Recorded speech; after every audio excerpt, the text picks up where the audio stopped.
Hi friends, welcome back to my channel. ನಾನು ನಿಮ್ಮಲ್ಲ ಖುಷಿ ಮಾತಾಡ್ತಾ ಇರೋದು. ಇವತ್ತಿನ ಬ್ಲಾಗಲ್ಲಿ ನೋಡಿ, ಮನೆ ಕೆಲಸಕ್ಕೆ ಹೆಣ್ಮಕ್ಳು ಏನೇನು ಕೆಲಸ ಮಾಡ್ತಾರೆ ಬೆಳಗ್ಗೆಯಿಂದ ಸಂಜೆವರೆಗೂ ತೋರಿಸ್ತಾ ಇದ್ದೀನಿ. ನಾನು ಮೊದಲಿಗೆ ಮಕ್ಕಳನ್ನೆಲ್ಲ ಸ್ಕೂಲ್ ಕಳಿಸಿ ಪಾತ್ರೆ ಎಲ್ಲ ತೊಳೆದು ಏನೇನು ಮಾಡಿದ್ದೀನಿ ಅಂದರೆ ಮುದ್ದೆ, ರೈಸು ಮತ್ತು ಸಾಂಬಾರು ಮಾಡಿದ್ದೀನಿ.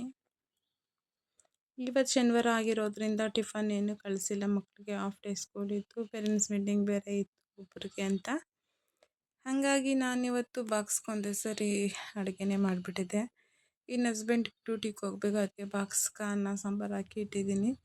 ಸಾಂಬಾರು ಏನಕ್ಕಪ್ಪ ಈ ಥರ ಇಟ್ಟಿದ್ದೀನಿ ಅಂದರೆ ಬೇಗ ಅಳಿಸ್ಬಾರ್ದು ಅನ್ನೋ ಕಾರಣಕ್ಕೆ ಈ ಥರ ಇಟ್ಟಿದ್ದೆ. ಅದಾದಮೇಲೆ ಮನೆ ನೋಡಿದ್ರೆ ಈ ಥರ ಇತ್ತು.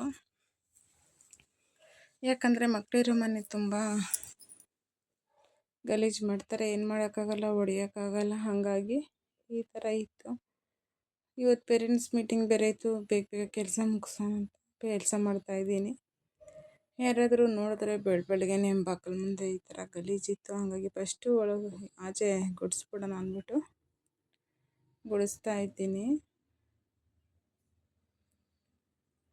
ಯಾವಾಗೂ ಬೆಳಗ್ಗೆ ಬಾಗಿಲು ತೊಳೆದು ರಂಗೋಲಿ ಹಾಕ್ಬಿಡ್ತಾಯಿದ್ದೆ.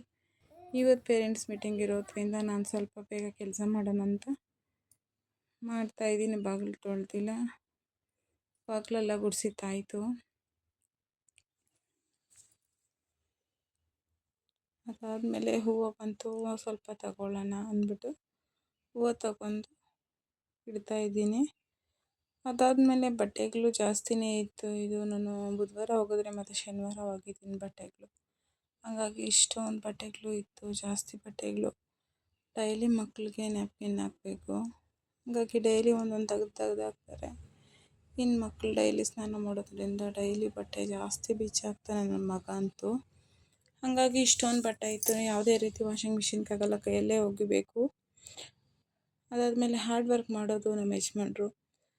ಬಟ್ಟೆಗಳೆಲ್ಲ ಸ್ವಲ್ಪ ಗಲೀಜಾಗಿರ್ತದೆ, ಹಾಗಾಗಿ ನಾನು ಕೈಯಲ್ಲೇ ಒಗಿತೀನಿ. ಒಣಗಾಕಿದ್ದಾದಮೇಲೆ ಮನೆಯೆಲ್ಲ ಕ್ಲೀನ್ ಮಾಡಿದ್ದೆ. ಕ್ಲೀನ್ ಮಾಡಿದ್ದಾದಮೇಲೆ ಒಂದು ಸ್ವಲ್ಪ ಹೂವು ತೊಗೊಂಡಿರೋದು ಕಟ್ಕೊತಾ ಇದ್ದೀನಿ. ಪೇರೆಂಟ್ಸ್ ಮೀಟಿಂಗ್ ಹೋಗೋಣ ನಾನು ಕೂಡ ಅಂತ. ಒಂದೊಂದು ಸರಿ ಊಟ ತಿನ್ನೋಕ್ಕೂ ಟೈಮ್ ಇರೋಲ್ಲ. ಹೆಣ್ಮಕ್ಳ ಮನೆ ಕೆಲಸ ಅಷ್ಟೊಂದು ಇರ್ತೈತೆ. ಬೆಳಗ್ಗೆ ಎದ್ದು ಬಾಗಿಲು ತೊಳೆದು ರಂಗೋಲಿ ಹಾಕಿ ಮತ್ತು ಕಾಫಿ ಟೀ ಕುಡಿದು ಮಕ್ಳಿಗೆ ಟಿಫನ್ ಮಾಡಿ ಅವ್ರಿಗೆ ಬಾಕ್ಸ್ ಕಟ್ಟಿ, ಯಜಮಾನ್ರಿಗೆ ಬಾಕ್ಸ್ ಕಟ್ಟಿ ಮಾಡಿರೋದು ಅವೆಲ್ಲ ಬೇರೆ ಪಾತ್ರೆಗಳಿಗೆಲ್ಲ ಚೇಂಜ್ ಮಾಡಿಕೊಂಡು ಎಷ್ಟೊಂದು ಕೆಲಸ ಇರ್ತೈತೆ. ಅದಾದಮೇಲೆ ಹೂವು ಕಟ್ಟಿದೆ. ಹೂವು ಈ ಥರ ಇತ್ತು, ಸ್ವಲ್ಪ ಕಟ್ಕೊಂಡೆ ಸಾಕು ಅಂತ. ನಾನು ಟಿಫನ್ ಮಾಡೋಷ್ಟರೊಳಗೆ 10:30. ಟಿಫನ್ ಅಂತೂ ಅಲ್ಲ ಬಿಡಿ, ಅದು ಒಂದೇ ಸರಿ ಅಡುಗೆ ಮಾಡಿದೆ, ಊಟನೇ ಮಾಡಿದೆ. ಮುದ್ದೆ ಹಾಕ್ಕೊಂಡು ಸಾಂಬಾರು ಹಾಕ್ಕೊಂಡು ಮುದ್ದೆ ಸಾಂಬಾರು ತಿಂದ್ಬಿಟ್ಟು ಒಂದು ಸ್ವಲ್ಪ ಅನ್ನ ಹಾಕ್ಕೊಂಡು ತಿಂದ್ಬಿಟ್ಟು ಸ್ಕೂಲ್ ಹತ್ರ ಹೋಗಬೇಕಾಗಿತ್ತು. ನನ್ನ ಮಗನ ಪೇರೆಂಟ್ಸ್ ಮೀಟಿಂಗ್ ಐತೆ ಅಂದ್ಬಿಟ್ಟು ನಾವು ಕೂಡ ಫ್ರೆಶ್ ಅಪ್ ಆಗಿ ಊಟ ಮಾಡಿಕೊಂಡು ಸ್ಕೂಲ್ ಹತ್ರ ಹೋಗೋಣ ಅಂತ ಊಟ ಮಾಡ್ತಾಯಿದ್ದೀನಿ ಬೇಗ ಬೇಗ. ಅದಾದಮೇಲೆ ನಾನು ನನ್ನ ಮಗ ಫ್ರೆಶ್ ಅಪ್ ಆಗಿ ಸ್ಕೂಲ್ ಕಡೆ ಹೋದ್ವಿ. ಮಕ್ಕಳು ಯಾಕಂದರೆ ನಾವು ಮನೇಲಿ ಇರ್ತೀರಿ ಹೆಣ್ಮಕ್ಳು. ಏನಪ್ಪ ಅಂದರೆ ಎಲ್ಲ ಕೆಲ್ಸಕ್ಕೆ ಹೋದ್ರಾಗ ನಮ್ಮ ಮನೇಲಿ ಕೆಲವೊಂದು ನಾವೇ ವಹಿಸ್ಕೊಂಡಿರ್ತೀವಿ. ಅವ್ರಿಗೆ ಏನು ಬೇಕು ಏನು ಬೇಡ, ಸ್ಕೂಲ್ ಹತ್ರ ಅವ್ರನ್ನ ಕರ್ಕೊಬರೋದಾಗಲಿ, ಅವ್ರಿಗೇನೇ ಕೊಡಿಸ್ಬೇಕು ಅಂದರೆ ಎಲ್ಲ ನಾವೇ ಹೋಗ್ಬೇಕಾಯ್ತೈತೆ. ಎಲ್ಲದಕ್ಕೂ ಹಸ್ಬೆಂಡ್ ಮೇಲೇ ಡಿಪೆಂಡ್ ಆಗೋಕ್ಕಾಗಲ್ಲ. ಹಾಗಾಗಿ ನಾವು ಕೂಡ ಸ್ವಲ್ಪ ಜವಾಬ್ದಾರಿ ನಮಗೂ ಇರ್ತೈತಲ್ಲ. ಹಾಗಾಗಿ ನಾನು ನನ್ನ ಮಗನ ಕರ್ಕೊಂಡು ಇವತ್ತು ಸ್ಕೂಲ್ ಕಡೆ ಹೋಗ್ತಾಯಿದ್ದೀನಿ. ಅದಾದಮೇಲೆ ಪೇರೆಂಟ್ಸ್ ಮೀಟಿಂಗ್ ಅಟೆಂಡ್ ಮಾಡಿದೆ. ಪೇರೆಂಟ್ಸ್ ಮೀಟಿಂಗ್ ಅಟೆಂಡ್ ಆಗಿದ ತಕ್ಷಣ ಅಲ್ಲೊಂದು ಸ್ವಲ್ಪ ಕಾಫಿನೂ ಬಿಸ್ಕೆಟ್ ತಿನ್ಕೊಂಡು ಬಂದ್ವಿ. ಪೇರೆಂಟ್ಸ್ ಮೀಟಿಂಗ್ ಅಂದರೆ ಇದೇ ಇರ್ತೈತೆ, ಮಕ್ಕಳನ್ನ ಒಂದು ಸ್ವಲ್ಪ ಇಂಪ್ರೂವ್ ಮಾಡಬೇಕು ಅವು ಇವು ಅಂತ ಹೇಳ್ತಾರೆ. ಅದಾದಮೇಲೆ ಕಾಫಿ ಟೀ ಕುಡ್ಕೊಂಡು ಸ್ವಲ್ಪ ಸ್ಕೂಲ್ ಹತ್ರ ರೋಸ್ ಗಿಡಗಳಿತ್ತು, ತುಂಬ ಚೆನ್ನಾಗಿತ್ತು ನೋಡೋಕ್ಕೆ. ನನ್ನ ಮಗನ ಹೋಗ್ತಾ ಇರೋ ಸ್ಕೂಲ್ ಬಂದು ಈ ಥರ